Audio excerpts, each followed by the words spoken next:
So let's talk about business and identity. It's something that I've been struggling with a lot lately. As an entrepreneur, sometimes I feel my brand and my identity have merged into one. So when I sat down with Sarita Ekya, the founder of Smack, I asked her, how does she separate her brand from her identity?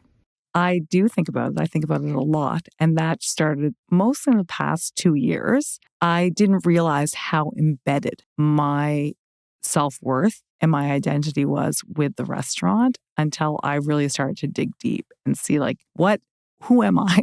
What am I doing? What am I doing with this next chapter in my life? My kids are not toddlers anymore. They're 12 and 15. I have a restaurant that's turning 20 soon.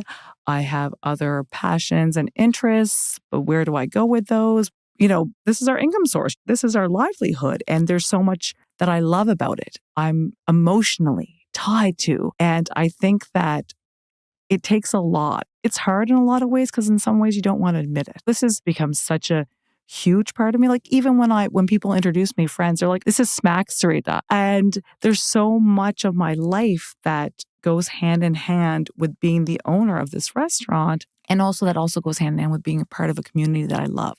Like I love our neighborhood. There's so many things that we've gotten to do and be a part of because of the restaurant and being known as the restaurant that's been there for so long. So this is an ongoing deep dive, if I want to call it that. So let's do an exercise of sorts. If you were to, in this moment, not think about Smack does not exist in your consciousness, who is Sarita outside Smack? Well, I would say Sarita is someone who continually connects and creates relationships with people.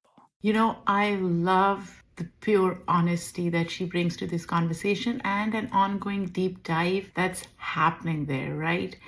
And I am curious to know, how do you separate yourself from your work identity, especially living in a capitalistic society where a lot of times our self-worth is equated to the work we do?